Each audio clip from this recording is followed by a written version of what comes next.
দেখুন, বহুত্ববাদের কথা আপনি বলবেন শুধু মুখে বক্তৃতায়, আর যখন মুসলমানদের সাথে ক্ষমতা ভাগাভাগি করার প্রশ্ন আসবে তখন আপনি মুসলমানদের দেবেন না, তখন আপনি দাঙ্গা বাঁধানোর চেষ্টা করবেন, তখন আপনি মুসলমানদের পাকিস্তানে চলে যেতে বলবেন। এই দুটো হয় না। বাঙালি মুসলমানদের রক্ষা করার দায়িত্ব ওনার।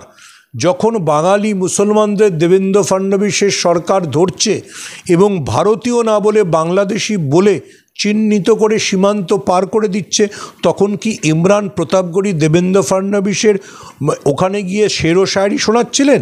আমরা রুটি রুজির লড়াই লড়ছি, আমরা সংবিধান বাঁচানোর লড়াই লড়ছি। আরে যদি লোকটা রাষ্ট্রে থাকতেই না পারে, যদি রাষ্ট্রের বাইরে চলে যায়, তাহলে সে সংবিধান নিয়ে কি করবে? ভারতে থাকতে পারলে তো ভারতের সংবিধান, ভারতে থাকতে পারলে তো গ্যাসের দাম চালের দাম নিয়ে আলোচনা করবে। শ্রমিক ভট্টাচার্য একদম পদ পাওয়ার পরেই সম্প্রীতির কথা বলছে, বাংলা সম্প্রীতি নিয়ে কথা বলছে, বাংলা সংস্কৃতি নিয়ে কথা বলছে। মানে আসলে এই যে বহুত্ববাদ নিয়ে বলছিলেন আপনি, কি মনে হচ্ছে আটকে যাবে? না, দেখুন, শ্রমিক ভট্টাচার্য খুব ভালো লোক। আমি শ্রমিকদাকে দীর্ঘদিন ধরে চিনি, চমৎকার কবিতা পড়েন, বাংলা সংস্কৃতির সব বিষয় জানেন। তাহলে আমি দেখার জন্য অপেক্ষায় থাকবো যে 2026-এর বিধানসভা নির্বাচনে পশ্চিমবঙ্গে যখন বিজেপি প্রার্থী দেবে তখন কতজন মুসলমানকে প্রার্থী দেবে। 2021-এ কতজনকে প্রার্থী দিয়েছিল? 2024-এ বিজেপি তার 42টি লোকসভা আসনের মধ্যে কতজন মুসলমানকে প্রার্থী দিয়েছিল? কতজন খ্রিস্টানকে প্রার্থী দিয়েছিল? একজন খ্রিস্টান জন বার্লাকে তো দল থেকে বেরিয়েই যেতে হলো। দেখুন, বহুত্ববাদের কথা আপনি বলবেন শুধু মুখে বক্তৃতায়, আর যখন মুসলমানদের সাথে ক্ষমতা ভাগাভাগি করার প্রশ্ন আসবে তখন আপনি মুসলমানদের দেবেন না, তখন আপনি দাঙ্গা বাঁধানোর চেষ্টা করবেন, তখন আপনি মুসলমানদের পাকিস্তানে চলে যেতে বলবেন। এই দুটো হয় না। এগেন আই গো ব্যাক যে শ্রমিক ভট্টাচার্য যদি 2026-এর বিধানসভা নির্বাচনে পশ্চিমবঙ্গের 294টি আসনের মধ্যে উনি বলে দেন যে 1/3 আসন জনসংখ্যার বিচারে যত মুসলমানদের পাওয়া উচিত আমি মুসলমান প্রার্থীদের দেব, তাহলে আমি বুঝবো যে শ্রমিক ভট্টাচার্য বহুত্ববাদে বিশ্বাস করেন।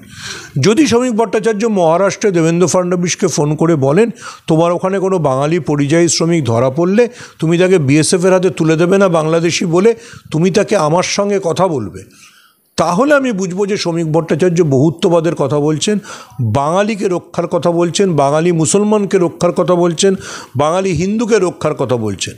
গোটা ভারতবর্ষ জুড়ে এই যে বিজেপি শাসিত রাজ্যগুলিতে বাঙালি হলেই বাংলাদেশি বলে দেগে দিয়ে তাদের পাঠিয়ে দেওয়ার চেষ্টা করা হচ্ছে, সেই অন্যায়টা থেকে শ্রমিক ভট্টাচার্য যদি দলকে মুক্ত করতে পারেন, যদি মুসলমানদের তাদের প্রাপ্য জায়গা দিতে পারেন, যদি খ্রিস্টানদের তাদের প্রাপ্য জায়গা দিতে পারেন, তাহলে বুঝবো শ্রমিক বহুত্ববাদী।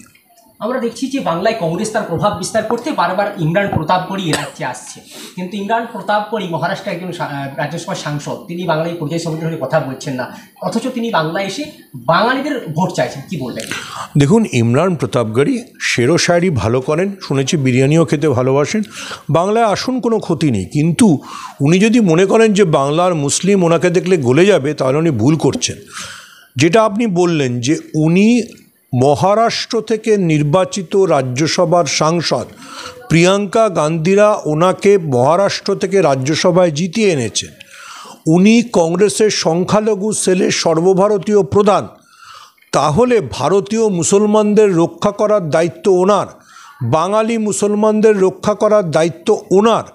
যখন বাঙালি মুসলমানদের দেবেন্দ্র ফডনবিসের সরকার ধরছে এবং ভারতীয় না বলে বাংলাদেশি বলে চিহ্নিত করে সীমান্ত পার করে দিচ্ছে, তখন কি ইমরান প্রতাপগড়ি দেবেন্দ্র ফডনবিসের ওখানে গিয়ে শের ও শায়েরি শোনাচ্ছিলেন?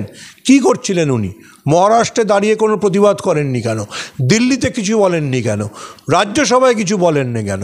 এসেছেন, চলে এসছেন মানে পশ্চিমবঙ্গ থেকে যদি লোকসভায় জিতে 2029-এ যাওয়া যায় এই ছক করতে। উনি যেন ভুলে না যান যে পশ্চিমবাংলার বাঙালি মুসলমানরা বোকা নন। তাদের যখন নাগরিকত্ব কেড়ে নেওয়ার চেষ্টা হচ্ছে, তাদের যখন পুশব্যাক করা হচ্ছে, তাদের যখন বাংলাদেশি বলে দেখে দেওয়া হচ্ছে, তাদের পাশে কে দাঁড়ালেন সেটা দেখেই পশ্চিমবঙ্গের বাঙালি মুসলমানরা ভোট দেবেন। আমরা দেখছি যে এই যে পর্যায়ী শ্রমিকের কথা হচ্ছে, যখন বাংলাদেশি তকমা লাগিয়ে দিচ্ছে বেশিরভাগ ক্ষেত্রে মুসলিমদেরকে, অনেক ক্ষেত্রেই অন্য ধর্মেরও রয়েছে যারা, কিন্তু বাংলায় আমরা বিজেপি থেকে শুরু করে সিপিএমকেও সেভাবে পথে দেখছি না, কথা বলতে দেখছি না, কী বলে? দেখুন, একটা টেলিভিশন ডিবেটে আপনি যেটা বললেন, অ্যাঙ্কার সিপিএমের প্রতিনিধিকে সেটাই জিজ্ঞেস করেন। সিপিএমের প্রতিনিধি বললেন যে আমরা রুটি রুজির লড়াই লড়ছি, আমরা সংবিধান বাঁচানোর লড়াই লড়ছি। আরে যদি লোকটা রাষ্ট্রে থাকতেই না পারে, যদি রাষ্ট্রের বাইরে চলে যায়, তাহলে সে সংবিধান নিয়ে কি করবে? ভারতে থাকতে পারলে তো ভারতের সংবিধান, ভারতে থাকতে পারলে তো গ্যাসের দাম চালের দাম নিয়ে আলোচনা করবে। যদি সে ভারতের নাগরিক থাকতেই না পারে, আমি আবারও বলছি, সিপিএমের চাইতে সাম্প্রদায়িক পক্ষপাতদুষ্ট দল আমি আরেকটি দেখিনি। এরা মানুষ হিসেবে এতটা নিম্নমানের যে বাঙালি মুসলমানের এই সংকটে সিপিএমের কোনো মাথা ব্যথা নেই, তারা অদ্ভুত অদ্ভুত বিষয় নিয়ে কথা বলে যাচ্ছে।